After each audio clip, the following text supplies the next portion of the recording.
A crise da morte. Ernesto Bozano. Parte 5.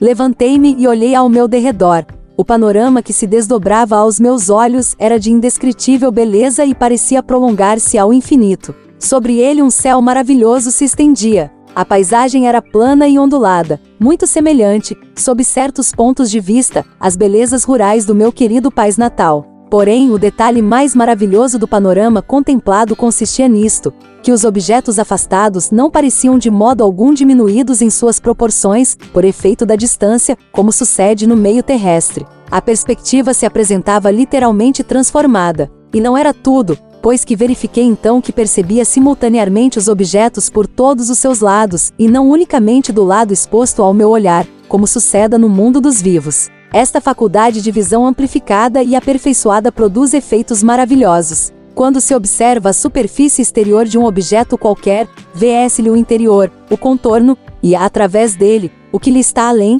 donde resulta que a visão espiritual põe o observador em condições de penetrar integralmente o objeto observado. Página 48. Era maravilhoso o meio em que me achava, porém, comecei a experimentar uma vaga necessidade de companhia. Desde que esse sentimento nasceu em mim, vi o meio, em meu derredor, se transformar. Pareceu estender-se, renovar-se, tornar-se mais belo do que nunca. Em seguida vi surgir, de todos os lados, seres espirituais, que me vieram ao encontro com demonstrações de júbilo. Soube, depois, que esse prodígio fora devido ao tato de que o meu vivo desejo tivera por efeito criar a relação psíquica necessária entre mim e os seres existentes no mesmo plano espiritual, os quais se apressaram a vir ao encontro do recém-chegado, mas ainda me sentia ligado ao mundo dos vivos, pelo desejo de saber se o meu velho e grande amigo, aquele por intermédio de quem dito agora este tratado, fora informado de minha morte. Aqui, devo explicar, aos que lerem estas páginas, que o meu amigo e eu caíramos gravemente enfermos ao mesmo tempo,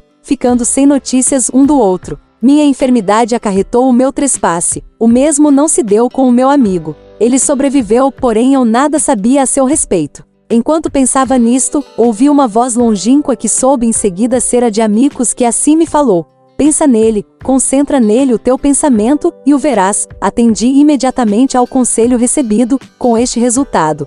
Tive a impressão de que me abismava através do espaço, para me ver, logo depois, cercado de uma espécie de nevoeiro. Quando parei, o nevoeiro se dissipou e eis que tive a visão de meu amigo, em companhia de sua mulher. Passeavam juntos, tranquilamente, ao longo da praia de uma cidade marítima. Pensei: aqui está uma coisa verdadeiramente maravilhosa. Estou morto, ele está vivo, e, no entanto, vejo, disse com força: Peca, meu amigo. Sabes que morri? Ele se voltou bruscamente e olhou à volta de si, com uma expressão de grande surpresa. Subitamente eu me vi de novo cercado pelo nevoeiro. Quando este se dissipou, achei-me outra vez no mundo espiritual. Vim a saber mais tarde que meu amigo, curado de um sério ataque de hemorragia pulmonar, tora com sua mulher para uma estação climática, às bordas do mar, a fim de se restabelecer. Para não se contristar durante a convalescença, ocultaram-lhe a minha morte, de que ele só for sabedor, pela primeira vez, quando a comuniquei, do mundo espiritual.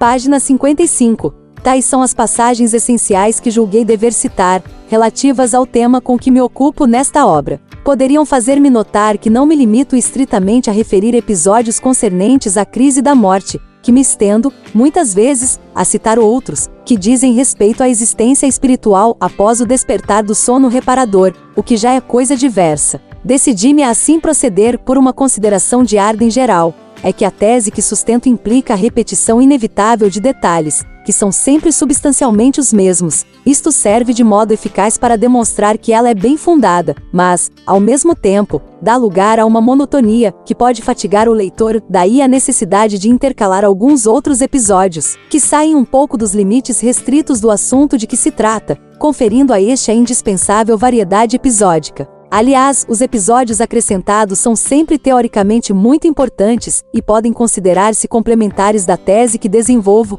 tanto mais que, a seu turno, eles concordam muito bem com todos os outros da mesma natureza, como noutra obra demonstrarei. Entre os episódios que não cabem de todo no tema com que me ocupo de modo especial nesta obra, assinalo o último, que acabo de citar, no qual o espírito que se comunica refere ter anunciado sua morte a um amigo vivo, que a ignorava. Como o incidente realmente se produziu nas condições de meio indicadas pelo espírito, forçoso se torna deduzir daí que se trata de um dos fenômenos comuns, ora visuais, ora auditivos, de manifestação de mortos, fenômenos que os metapsiquistas ortodoxos classificam, ao contrário, entre os casos de telepatia diferida. Se esta interpretação fosse exata, o fenômeno se teria produzido quando o agente estava ainda vivo e houvera sido percebido subconscientemente por um de seus amigos, que se achava distante. Este último, no entanto, não se apercebeu disso, senão no momento psicologicamente propício, em que a mensagem telepática era imersa da sua subconsciência para passar à sua consciência normal.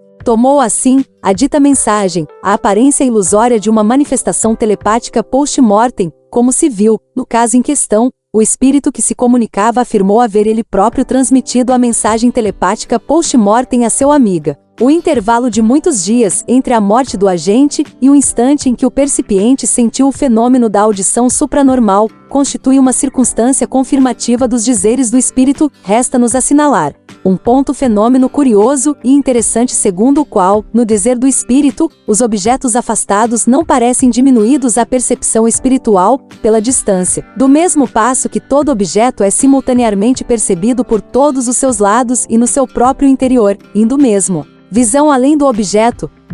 A observação concernente ao pensamento do espírito, logo percebido por outro espírito distante, e que intervém, auxiliando o primeiro com um conselho que lhe transmite no mesmo instante. Não se pode deixar de observar que a nossa geração talvez ache concebíveis estes detalhes e, portanto, aceitáveis. Hoje, com efeito, dispomos da analogia científica dos raios Röntgen pelos quais se obtém o primeiro dos dois fenômenos acima e da outra analogia da telegrafia sem fio, para explicar o segundo fenômeno. Mas as duas manifestações houveram parecido absurdas, impossíveis, loucas, aos representantes, grandes e pequenos, de duas gerações anteriores à atual. Esta observação deveria aconselhar a toda prudência, antes de proclamarem absurdas e impossíveis outras informações análogas, constantes das mensagens do além, e que ainda não estão confirmadas pela ciência terrestre. Por outro lado, é também de notar-se que as manifestações mediúnicas se produzem no momento exato em que parecem maduros os tempos, para serem compreendidas, apreciadas e assimiladas. Se as pancadas de Idesville se houvessem produzido um século antes, teriam passado despercebidas e infecundas, como passaram despercebidas e infecundas as revelações de Swedenborg, nas quais já se encontra tudo o que estou analisando nesta obra. Por outras palavras, o advento das manifestações mediúnicas foi preparado e tornado possível pelas descobertas da ciência, no domínio das ignoradas forças físicas e psíquicas que nos cercam de todos os lados, atravessando e saturando a nossa revelia, os organismos de que somos dotados. Não havia mais que um passo a ser dado, para que se admitissem outras influências invisíveis, de substrato inteligente. Logicamente inevitável se tornou esse passo, desde que se observaram manifestações aptas a sugerir a sua possibilidade. Foi o que aconteceu. Cumpre, pois, se reconheça que a nova ciência da alma nasceu na hora precisa, no seio dos povos civilizados, do ponto de vista que nos preocupam. As modalidades sob as quais se manifesta a visão espiritual constituem um detalhe fundamental. Não será, pois, inútil notemos que todos os espíritos que, nas suas comunicações, a ela aludem, são acordes na descrição que dela fazem. Assim, por exemplo, o espírito do reverendo A. H. Sockvell, de quem falamos ao tratar o quinto caso, se exprime, a tal respeito, nos termos seguintes: um dos traços característicos mais notáveis da existência espiritual consiste na faculdade de visão, própria do corpo etéreo, a qual é enormemente aperfeiçoada. No mundo dos vivos, o sentido da vista põe o observador em estado de visualizar apenas um lado, um aspecto do objeto observado. Aqui, vemos o objeto simultaneamente de todos os lados. Quer dizer que, quando olhamos uma coisa qualquer, não a vemos somente como vedes, penetramo-la em todas as suas partes. Vemos em torno e através dela, o que faz que cheguemos, num instante, a ter conhecimento completo do que nos possa interessar. É realmente maravilhosa a faculdade visual do espírito, mas, naturalmente, é preciso um certo tempo, para que essa faculdade apurada se desenvolva inteiramente nos espíritos recém-chegados. Tal qual todas as outras faculdades espirituais, essa visão evolui gradualmente, ao mesmo tempo em que a experiência é adquirida em a nova existência. The Morro of Death, páginas 23 e 24. Esta última consideração, sobre ser necessário algum tempo para que os espíritos recém-chegados adquiram a faculdade da visão através dos objetos que observem, é teoricamente importante, pois que explica por que são em número reduzidos os espíritos recém-chegados que aludem a essa visão. 10º caso, tomo a revista Light, 1927, página 230. O diretor dessa revista, Sr. David Gould, precedeu a narrativa deste caso de uma breve nota, donde extrai os períodos seguintes. Os trechos, que se vão ler, de mensagens mediúnicas, foram tirados de um longo relatório que nos enviou um ministro anglicano da Nova Escócia. O espírito comunicante foi, ao que parece, conhecida personagem americana, que ocupou, quando na Terra, alto cargo municipal. O médium, de cujo nome se nos deu conhecimento, é uma senhora distinta, muito conhecida, igualmente, pela elevação de seu caráter e pela excelência de suas faculdades mediúnicas. O espírito começou assim: desejo principiar a minha narrativa, do dia em que deixei o corpo material no meu quarto de Blainville. Via quão grande era a dor que despedaçava a alma de meus filhos e muito me afligia ao achar-me impossibilitado de lhes dirigir a palavra. De súbito, verifiquei que em mim uma mudança se operava, que eu não compreendia bem. Fui presa de estranha sensação que, conquanto inteiramente nova para mim, era um tanto análogo a que uma pessoa experimenta quando desperta repentinamente de profundo sono. No primeiro momento, nada compreendi, dada a situação em que me encontrava. Pouco a pouco, porém, fui percebendo o meio que me cercava, como sucede aí quando a gente desperta do sono. Vi-me estendido, calmo e imóvel, no meu leito, circunstância que me encheu de espanto, longe que estava de supor que morrera. Após algum tempo cada vez mais desperto, percebi que minha defunta mulher se achava ao meu lado, a me sorrir, com uma expressão radiante de ventura. Esse nosso encontro se dava depois de longa separação. Foi ela quem me comunicou a terrificante notícia de que eu estava morto e me encontrava também no meio espiritual. Disse-me que, desde muitos dias, velava à cabeceira do meu leito, aguardando o momento de acolher o meu espírito e de conduzi-lo à morada celeste. Sentia-me de mais em mais revigorado por uma vitalidade nova, como se todas as minhas faculdades entrassem num período de atividade grande, após o prolongado torpor em que me achará. Era a sensação de uma beatitude difícil de descrever-se. Afigurava-se que me tornará parte integrante do meio que me rodeava. Minha mulher me tomou então pelas mãos e assim unidos, nos elevamos através do teto do quarto, subindo para o alto, sempre mais alto, pelo espaço em fora. Entretanto, se bem que me houvesse afastado muito do melo terrestre, continuava a ter conhecimento do que ocorria em minha casa. Via minha filha acabrunhada de dor. Esse estado da alma parecia deslizar como uma nuvem escura, entre ela e mim, insinuava-se no meu ser, produzindo nele um sentimento penoso de torpor. Desejo saiba as crises excessivas de dor, junto dos leitos mortuários, constituem imensa barreira interposta entre os vivos, que delas se deixam tomar, e o espírito do defunto por quem eles choram. Trata-se de uma barreira real e intransponível, que nos não permite entrar em comunicação com os que se desesperam pela nossa morte. Mais ainda, as exageradas crises de dor retêm presos ao meio terrestre os espíritos desencarnados, retardando-lhes a entrada no mundo espiritual. De fato, se é certo que, com a morte, cessam necessariamente todas as relações entre os espíritos desencarnados e o organismo físico dos vivos, em compensação os espíritos dos defuntos se tornam extremamente sensíveis às vibrações dos pensamentos das pessoas que lhes são caras. Concito, pois, os vivos que percam alguns de seus parentes, qualquer que possa ser a importância da perda e da dor correspondente a que, a todo custo, se mostrem fortes, abafando toda manifestação de mágoa e apresentando-se de aspecto calmo nos funerais. Comportando-se assim, determinarão considerável melhoria na atmosfera que os cerca, porquanto a aparência de serenidade nos corações e nos semblantes das pessoas que nos são caras emite vibrações luminosas que nos atraem, como, à noite, a luz atrai a borboleta. Por outro lado, a mágoa dá lugar a vibrações sombrias e prejudiciais a nós outros, vibrações que tomam o aspecto de tenebrosa nuvem a envolver aqueles a quem amamos. Não duvideis de que somos muito sensíveis às impressões vibratórias que nos chegam, por efeito da dor dos que nos são caros. Nossos corpos etéreos estão, efetivamente, sintonizados por uma escala vibratória muito alta, que nada tem de comum com a escala vibratória dos corpos carnais. Aqui não se usa da palavra para conversar. Percebemos os pensamentos nos olhos daquele que conversa conosco. O nosso interlocutor, a seu turno, percebe em nossos olhos os pensamentos que nos acodem. Deste modo, percebemos integral e perfeitamente a significação dos discursos dos outros, o que se não pode realizar na terra. Logo que cheguei ao meio espiritual, tive a sensação de estar em minha casa. Parentes, amigos, conhecidos vieram todos me receber, todos se congratulavam comigo por haver, afinal, chegado ao porto. Era, pois, natural que fizessem nascer em mim a impressão de estar em minha casa. Para me adaptar ao novo meio, menos tempo me foi preciso do que me seria na terra. Para me adaptar a uma mudança de residência, aqui, todos podemos obter facilmente os objetos que desejamos. Não temos mais do que pensar neles, para que os criemos. Nessas condições, compreende-se que ninguém pode desobedecer ao mandamento de Deus: não desejareis o que pertença ao vosso próximo.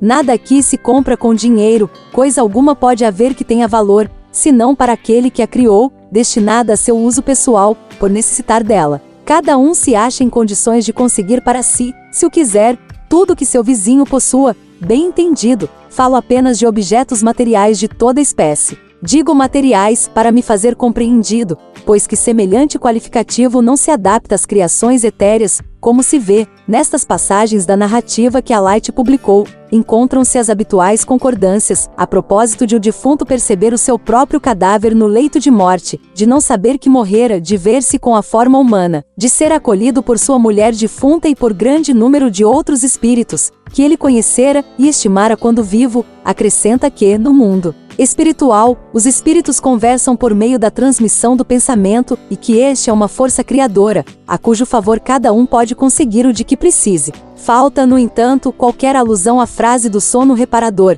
porque passa os espíritos pouco tempo depois da morte. Tampouco se alude ali a outro fato, tão frequente nas mensagens com que aqui nos ocupamos, o da visão panorâmica, que tem o morto de todos os acontecimentos de sua vida. Noto-o apenas incidentemente, porquanto, do ponto de vista teórico, a omissão nenhuma importância apresenta. Primeiramente, os defuntos que se manifestam não estão forçosamente obrigados a dar uma descrição completa das circunstâncias em que se encontram no momento da morte. Depois, ninguém afirma que os espíritos devam todos passar pelas mesmas experiências. Finalmente, a publicação da Light não é mais do que uma reprodução fragmentária das mensagens do espírito que se comunicou. O diretor da revista em questão fez mesmo saber a seus leitores que, por motivo de carência de espaço, suprimira a maior parte das informações, já muito conhecidas dos espíritas. É, portanto, provável que entre as informações suprimidas se achem as de que acabamos de falar. Outro ponto interessante da mensagem que se vem de ler é o em que o espírito diz que a dor exagerada dos vivos, junto dos feitos mortuários de pessoas que lhes eram caras, constitui obstáculo intransponível, que impede o morto de entrar em relações psíquicas com os seus, acrescentando que, por outro lado, o estado da alma dos vivos exerce influência deplorável sobre as condições espirituais em que se encontra o espírito recém-desencarnado. Estas afirmações adquirem importância pelo fato de que muitos outros espíritos têm afirmado exatamente a mesma coisa. Somos deste modo levados a refletir seriamente sobre a advertência que nos chega de além-túmulo, sobretudo se considerarmos que as afirmações desses espíritos são perfeitamente acordes com as conclusões dos sábios, segundo as quais tudo o que existe e se manifesta no universo físico e psíquico pode reduzir-se, em última análise, a um fenômeno de vibrações. Sendo assim, ter-se-á que convir em que é muito verossímil, inevitável mesmo, que as vibrações inerentes a um estado da alma de grande dor sejam penosas para um espírito que há pouco se libertou do corpo carnal, e o impeçam de entrar em relação psíquica com os seus, retendo-o no meio terrestre, enquanto essas vibrações persistirem. Um pouco mais adiante, 144 caso, transcreverei a mensagem de outro defunto, afirmando os mesmos fatos.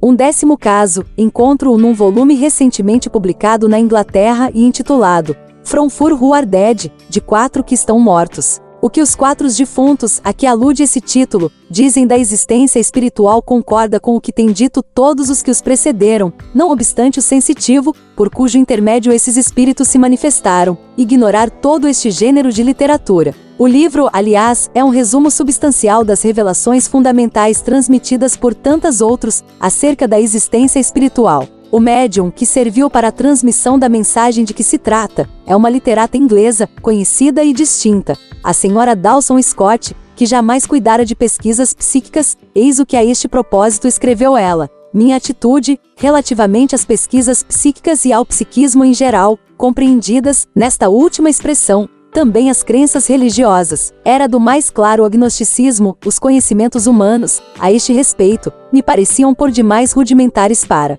justificarem uma opinião qualquer. Muitas pessoas sentem a necessidade de criar para si mesmas uma hipótese explicativa do mistério do ser. Quanto a mim, de nenhum modo sentia a necessidade de reconfortar nesse sentido o meu espírito, recorrendo aos espíritos. Sendo as alegrias e as dores apanágio de toda a gente, tomava a vida tal como era. Conseguintemente, a minha atenção se concentrava na existência cotidiana. Não me interessavam os destinos da alma. Ignorava se a morte suprimia ou não suprimia a individualidade, mas o problema me era indiferente. E esse estado da alma persistira em mim até a idade de 30 anos. Meus dias se passavam em intensa atividade, vivia exclusivamente do presente, uma grande dor, que de súbito atingiu a existência ditosa da senhora Dawson Scott, despertou nela um certo interesse pelo problema da sobrevivência. Seu marido, doutor em medicina, voltará da guerra em estado de esgotamento nervoso, agravado pelo fato de haver na sua família uma forma hereditária e deprimente de hipocondria, spleen.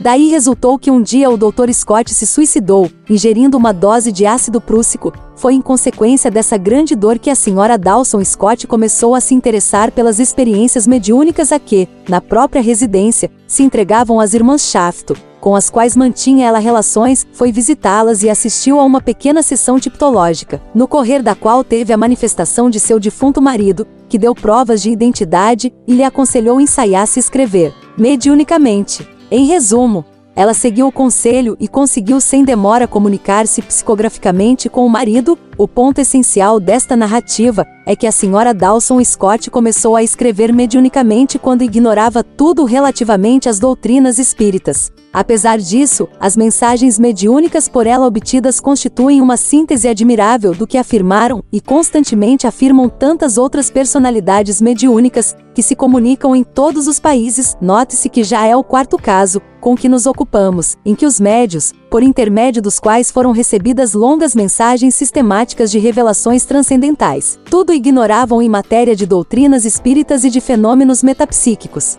Considere-se ainda que, no caso em questão, do mesmo modo que nos outros 3, 4, 6 e 7, os médiuns escreviam as respectivas mensagens na solidão de seus gabinetes, o que também exclui a possibilidade teórica, antes fantástica, segundo a qual suas subconsciências teriam captado nas subconsciências dos assistentes os conhecimentos que manifestaram. Isto dito, passo a transcrever o que o marido morto narrou com relação à sua entrada no meio espiritual. Perguntou a senhora Dawson Scott ao espírito: quais foram tuas impressões quando te separaste do corpo? O espírito: quando despertei, achei-me num meio novo e liguei extraordinariamente surpreendido de me sentir vivo, pois me lembrava muito bem de que ingerira o veneno. Olhei à volta de mim e notei uma mudança geral no aspecto das coisas que me cercavam. Tudo era diferente, os objetos tinham uma aparência evanescente, as árvores pareciam sombras. Experimentei apalpar uma delas e minha mão penetrou no tronco. Observei que, no lugar onde se achava este, perceptível-me era uma espécie de movimento intenso,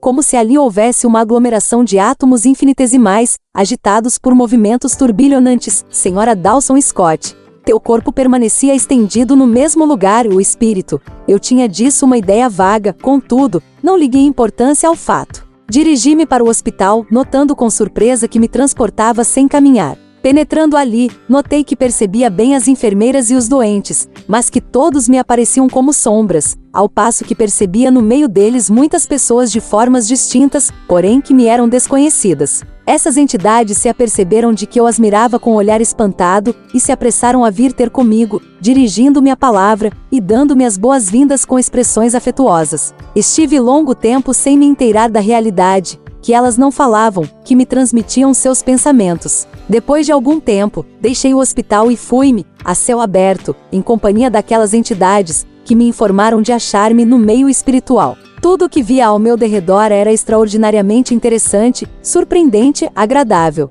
A atmosfera parecia radiosa, sentia-me rejuvenescido e cheio de animação, ditoso pela novidade do meio e pelo alto grau da felicidade que via estampada no semblante das entidades que me rodeavam. Estas procuravam todas me testemunhar amizade, mostrando-se muito solicitas para comigo e fazendo-me admirar as belezas do mundo onde viviam. Não tardei a granjear bons amigos entre elas. Notara que as entidades em cujo meio me encontrava obtinham por si mesmas as coisas de que necessitavam, criando pela torça do pensamento. Experimentei fazer o mesmo, pensando na minha pessoa, tal qual era em vida, e no mesmo instante, me achei provido do meu corpo antigo. Pensei em seguida na roupa que trajava e me vi vestido, tendo nos bolsos os objetos que costumava colocar neles. Mas, o que sobretudo me surpreendeu era a rapidez com que me transportava. Pensava em me achar num dado lugar e no mesmo instante lá me encontrava. Não precisava ir a esse lugar, meu transporte de um ponto a outro não demandava tempo.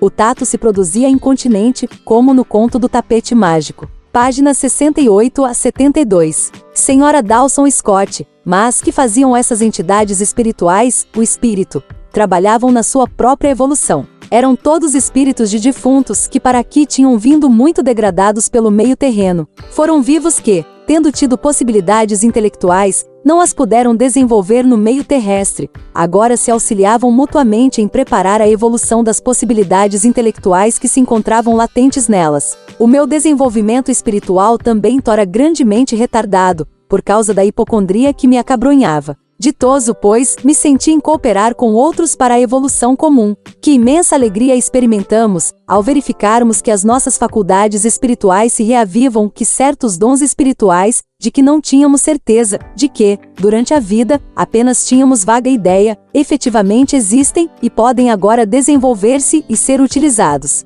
Adquirimos confiança em nós mesmos, sentimos-nos, pela primeira vez, homens capazes de alguma coisa. E nisso não há unicamente uma consolação, há um encorajamento para a ação. Dá-nos o pão cotidiano, deixa de ser uma prece que tenhamos de dirigir a Deus. O nosso alimento é espiritual e a nossa mentalidade pode livremente aproveitá-lo. Apesar disto, quando se chega ao meio espiritual, fica-se durante algum tempo sujeito aos prejuízos e às inibições sensoriais adquiridas no curso da existência terrena. Mas, não tardamos a nos desabituar inteiramente de umas e outras, diante da grande realidade da existência espiritual. Página 156, a causa principal de tantos crimes no mundo dos vivos, isto é, a necessidade que cada um tem de alimentar-se, não existe aqui. Ou, com maior exatidão, não temos mais necessidade de alimentar-nos, no sentido preciso do termo, se bem que aqueles dentre nós, que ainda queiram satisfazer ao prazer de se alimentarem, possam proporcionar a si mesmo a sensação de que o fazem.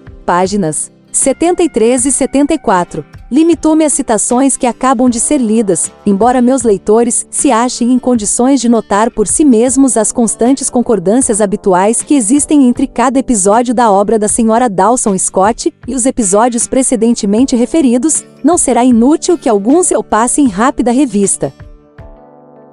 Concito-os a notarem, por exemplo, que, no caso que nos preocupa, as primeiras impressões do morto dizem com a circunstância de haver ele percebido que não caminhava, que se transportava, pairando acima do solo. Os vivos lhe parecem sombras e os espíritos seres substanciais. Conversando com estes últimos, julgara que eles lhe dirigiam a palavra, quando apenas lhe transmitiam seus pensamentos. A mais forte das surpresas não tardou em se lhe apresentar também a ele, isto é, a de perceber que as entidades, em cuja companhia se achava, obtinha tudo de que necessitavam, criando-o pela força do pensamento. Também ele, o espírito do Sr. Scott, percebeu que lhe bastava desejar ir a um lugar qualquer, para se sentir transferido no mesmo instante a esse lugar. Enfim, não tardou igualmente a notar que muitos espíritos de defuntos, ainda sujeitos à contingência de satisfazerem a certos hábitos inveterados, contraídos durante a vida terrena, podiam proporcionar a si mesmos a sensação desses hábitos, graças à força criadora do pensamento. Notem ainda que o funcionamento habitual e matemático da grande lei de afinidade, graças à qual cada um tem forçosamente que gravitar para o seu semelhante, levou o Dr. Scott a fazer parte de um grupo de espíritos que chegaram ao meio espiritual muito degradados pelo meio terrestre, no qual não tinham podido desenvolver suas possibilidades intelectuais. Daí, como eles não eram responsáveis por essa falta de evolução, resultou que o meio para onde gravitou o Dr. Scott não correspondia a um estado espiritual inferior, era, ao contrário, um meio radioso, como convinha, a fim de encorajar para a ação espíritos que, sem terem disso a culpa, se conservaram atrasados. Esta circunstância dá ensejo a que toquemos numa questão, que deve ser esclarecida, no que concerne ao Dr. Scott. Ele se achava num meio luminoso, conquanto se houvesse suicidado, o que estaria em flagrante contradição com as afirmações unânimes das outras personalidades mediúnicas, segundo as quais em severas sanções incorrem os que se tornam culpados desse ato de pusilanimidade ante as provas que nos reserva o destino e que devemos suportar valorosamente. O sensitivo, Sra. Dawson Scott, ignorava a existência dessa contradição nas mensagens que obtivera. Pessoas amigas, porém, lhe assinalaram. Ela, então, pediu uma explicação ao defunto, que respondeu nestes termos: há um outro fator que se deve ter em consideração, é que aqui não somos absolutamente da mesma opinião sobre grande número de questões. Limitei-me a te referir minhas experiências pessoais, disse que fora acolhido calorosamente no mundo espiritual, onde ninguém me questionou sobre o meu fim. Acrescentei que minhas primeiras impressões foram de alegria, por me ter livrado do corpo. Isso não impede que outro espírito possa considerar as coisas de um ponto de vista diverso, ou, melhor, que outro espírito, nas minhas condições, possa ter outra sorte. Em suma, expressei minha opinião pessoal e nada mais. Página 107. Esta resposta longe está de haver esgotado o assunto, entretanto, constitui uma nova ilustração da grande verdade que o espírito do Dr. Scott procura incessantemente inculcar à mentalidade da sua mulher, isto é, que os espíritos desencarnados, longe de se mostrarem oniscientes, julgam de acordo com a experiência pessoal de cada um,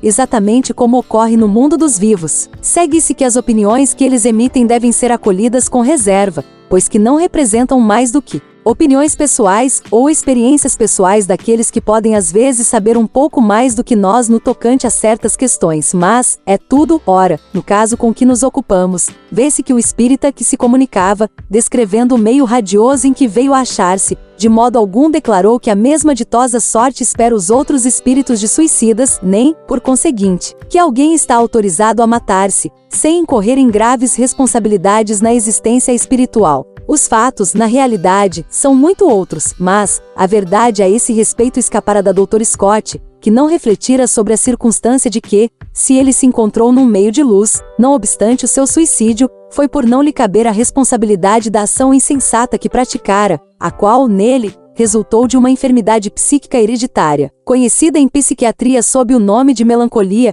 e que muito frequentemente termina por um acesso de loucura do suicídio. Parece-me que o que deixo dito é o suficiente para eliminar a única contradição, aparente aliás, que se poderia notar nas mensagens mediúnicas cujo exame empreendi, consideradas em relação aos ensinamentos das outras personalidades mediúnicas.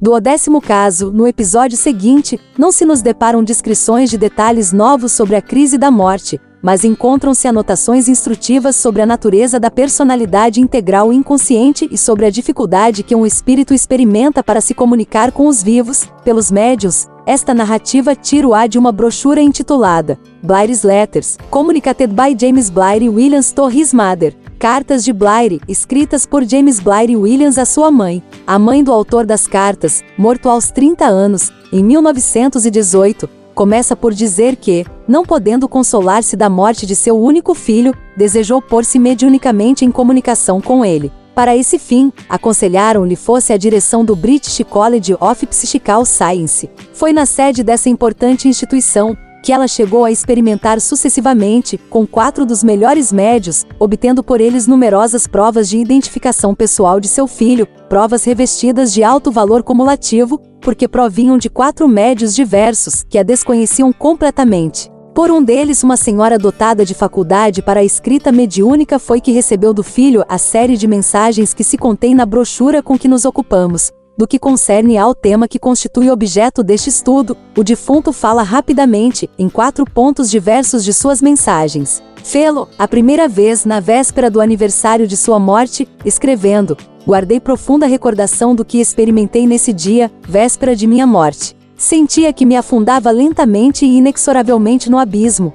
Não chegava a distinguir as pessoas que me cercavam, pelo se ir tornando o meio para mim cada vez mais sombrio. Sentia achar-me em condições estranhas, inexplicáveis, indescritíveis. Não compreendia o que se estava passando, por isso que me via deitado na minha cama. Profundamente me perturbava a ideia dos sofrimentos que haviam de aniquilar aquele pobre corpo. Entretanto, não me sentia doente. Não me achava em estado de compreender a situação. Via-te, minha mãe, bem nitidamente e quisera fazer-te ciente de que já me não encontrava enfermo. Página 86. Na página 97, o defunto volta à mesma questão, nos seguintes termos: minha morte se deu bruscamente, enquanto me achava em estado de inconsciência. Quando despertei, pensei logo em mamãe e me pareceu estar com ela. Mide-lhe a grandeza da dor, exatamente como se me achará a seu lado. A lembrança de mamãe ocupava inteiramente a minha mentalidade. A princípio, fiquei aterrado. Invadia-me o sentimento de uma desoladora impotência,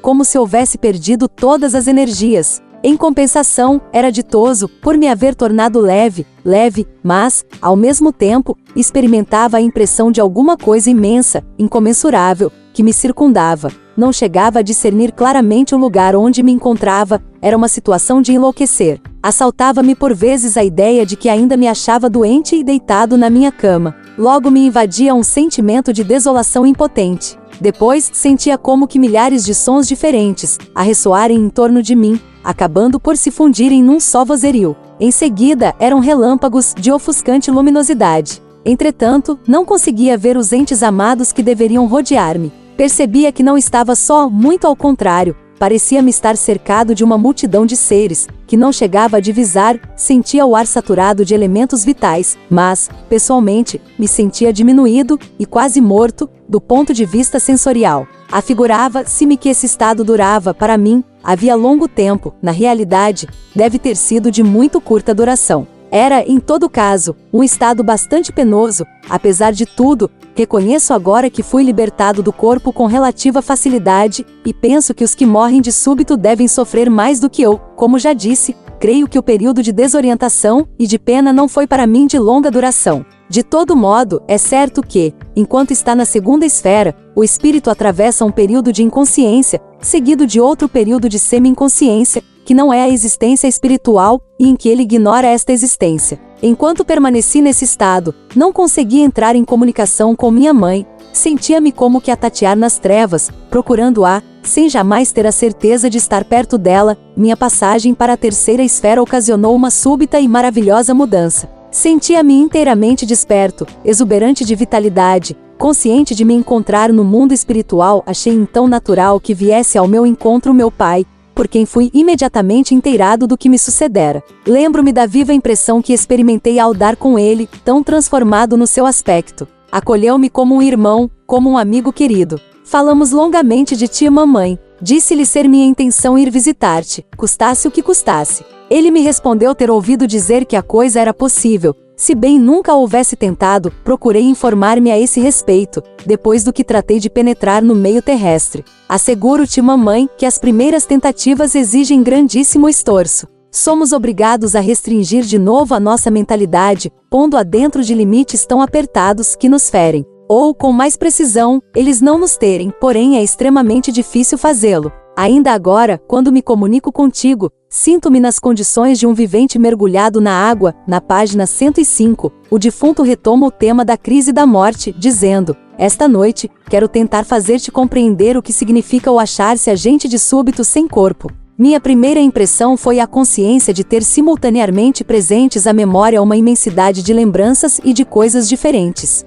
Deduzi daí que esse fato singular devia ser atribuído a uma espécie de sonho provocado pela febre. Apercebi-me, em seguida, de que já não tinha nenhuma ideia do tempo, não chegando a fazer um conceito exato do meu passado, do meu presente e do meu futuro. Com efeito, essas categorias do vosso tempo se me apresentavam à mente de maneira simultânea. A este propósito, abstenho-me de informar a mamãe acerca do seu futuro, se bem eu saiba exatamente o que o futuro lhe reserva. Em tais condições, deveis compreender que, com essa imensa expansão das faculdades da inteligência, fácil não é aurirmos, em nossas recordações, um dado tato, muitas vezes insignificante, a cujo respeito os vivos nos interrogam. Já vou começando a ficar menos embaraçado quando me dirigem perguntas desta natureza, mas, a princípio, fora incapaz de responder a qualquer pergunta. Além disso, não esqueçais que, quando aqui venho, sou obrigado a comprimir a minha mentalidade, até a ponto de reduzi-la às proporções acanhadas da dos vivos.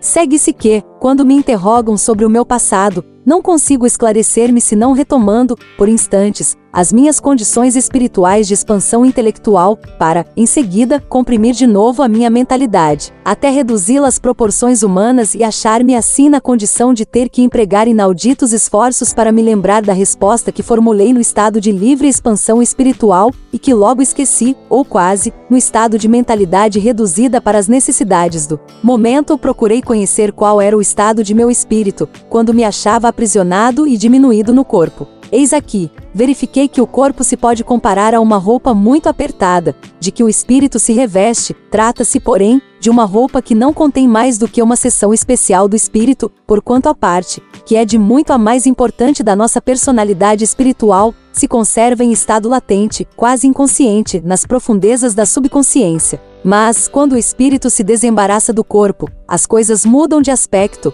a parte latente desperta em plena eficiência, realizando todos os poderes. É essa uma sensação maravilhosa e deliciosa para os espíritos desencarnados. Página 116.